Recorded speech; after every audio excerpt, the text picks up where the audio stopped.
ರಾಜಧಾನಿಯ ರಸ್ತೆ ಬದಿಯಲ್ಲಿ ಅಡ್ಡಾದಿಡ್ಡಿ ವಾಹನ ನಿಲ್ಲಿಸುವ ಚಾಲಕರಿಗೆ ಇನ್ನು ಮುಂದೆ ದಂಡದ ಬಿಸಿ ತಟ್ಟಲಿದೆ. ದೀರ್ಘಕಾಲದ ವಿರಾಮದ ನಂತರ ಸಿಲಿಕಾನ್ ಸಿಟಿಯಲ್ಲಿ ಇಂದಿನಿಂದ ಅಧಿಕೃತವಾಗಿ ಟೋಯಿಂಗ್ ಕಾರ್ಯಾಚರಣೆ ಪುನರಾರಂಭಗೊಂಡಿದೆ. ನಗರದಲ್ಲಿ ಹೆಚ್ಚುತ್ತಿರುವ ಟ್ರಾಫಿಕ್ ದಟ್ಟಣೆ ನಿಯಂತ್ರಿಸಲು ಮತ್ತು ಪಾದಾಚಾರಿ ಮಾರ್ಗ ಹಾಗೂ ರಸ್ತೆ ಬದಿಯ ಅನಧಿಕೃತ ಪಾರ್ಕಿಂಗ್ಗೆ ಕಡಿವಾಣವನ್ನು ಹಾಕುವುದಕ್ಕೆ ಜಿಪಿಎ ಮತ್ತು ಸಂಚಾರಿ ಪೊಲೀಸ್ ಇಲಾಖೆ ಜಂಟಿಯಾಗಿ ಕಾರ್ಯಾಚರಣೆಗೆ ಚಾಲನೆಯನ್ನ ಕೊಟ್ಟಿದೆ. ಇತ್ತೀಚೆಗಷ್ಟೇ ಪ್ರಾಯೋಗಿಕವಾಗಿ ಕೇಂದ್ರ ನಗರ ವ್ಯಾಪ್ತಿಯಲ್ಲಿ ಟೋಯಿಂಗ್ ಮಾಡಲಾಗಿತ್ತು. ಅದು ಯಶಸ್ವಿಯಾದ ಹಿನ್ನೆಲೆಯಲ್ಲಿ ಈಗ ನಗರದಾದ್ಯಂತ ಇದನ್ನ ಜಾರಿಗೆ ತರಲಾಗಿದೆ. ಅಧಿಕೃತವಾಗಿ ಪಾರ್ಕಿಂಗ್ ಮಾಡಿದ ವಾಹನಗಳಿಗೆ ಈ ಕೆಳಕಂಡಂತೆ ಶುಲ್ಕ ಹಾಗೂ ದಂಡವನ್ನು ವಿಧಿಸಲಾಗ್ತಾ ಇದೆ. ಬೈಕ್, ದ್ವಿಚಕ್ರ ವಾಹನಗಳಿಗೆ 650 ದಂಡ ಮತ್ತು ಟೋಯಿಂಗ್ ಶುಲ್ಕ ಸೇರಿ, ಕಾರು, 4 ಚಕ್ರದ ವಾಹನ ₹1000 ದಂಡ ಮತ್ತು ಟೋಯಿಂಗ್ ಶುಲ್ಕ ಸೇರಿ.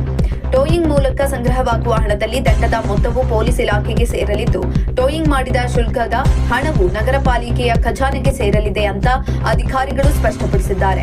ಪ್ರತಿ ಪಾಲಿಕೆ ವ್ಯಾಪ್ತಿಯಲ್ಲಿ ತಲಾ 2 ಟೋಯಿಂಗ್ ವಾಹನಗಳನ್ನು ಪೊಲೀಸರಿಗೆ ನೀಡಲಾಗಿದೆ. ಉತ್ತರ ಮತ್ತು ಕೇಂದ್ರ ನಗರ ಪಾಲಿಕೆ ವಿಭಾಗಗಳಿಂದ ಈಗಾಗಲೇ ಟೋಯಿಂಗ್ ವಾಹನಗಳನ್ನು ಸಂಚಾರಿ ಪೊಲೀಸ್ ಇಲಾಖೆಗೆ ಹಸ್ತಾಂತರ ಮಾಡಲಾಗಿದೆ. ಮುಖ್ಯವಾಗಿ ರಸ್ತೆ ಬದಿಯಲ್ಲಿ ಅನಾಥವಾಗಿ ಬಿದ್ದಿರುವ ವಾಹನಗಳ ಪಟ್ಟಿಯನ್ನ ಸಿದ್ಧಪಡಿಸಲಾಗಿದ್ದು, ಅಂತಹ ವಾಹನಗಳನ್ನು ಮೊದಲು ತೆರವುಗೊಳಿಸುವುದಕ್ಕೆ ಸೂಚನೆಯನ್ನ ಕೊಡಲಾಗಿದೆ. ನಿರ್ದಿಷ್ಟ ಪಾರ್ಕಿಂಗ್ ವ್ಯವಸ್ಥೆ ಕಲ್ಪಿಸಿರುವ ಪಾರ್ಕಿಂಗ್ ಬೇ ಪ್ರದೇಶಗಳನ್ನು ಹೊರತುಪಡಿಸಿ ಬೇರೆ ಎಲ್ಲಿಯೂ ಕೂಡ ವಾಹನಗಳನ್ನು ನಿಲ್ಲಿಸಬಾರದು. ಅನಧಿಕೃತ ಪಾರ್ಕಿಂಗ್ ಅನ್ನು ಪರಿಣಾಮಕಾರಿಯಾಗಿ ನಿಯಂತ್ರಿಸಲು ಜಿಪಿಎ ಆಯುಕ್ತರು ಸಂಚಾರಿ ಪೊಲೀಸ್ ಇಲಾಖೆಗೆ ಕಟ್ಟುನಿಟ್ಟಿನ ಸೂಚನೆಯನ್ನ ಕೊಟ್ಟಿದ್ದಾರೆ.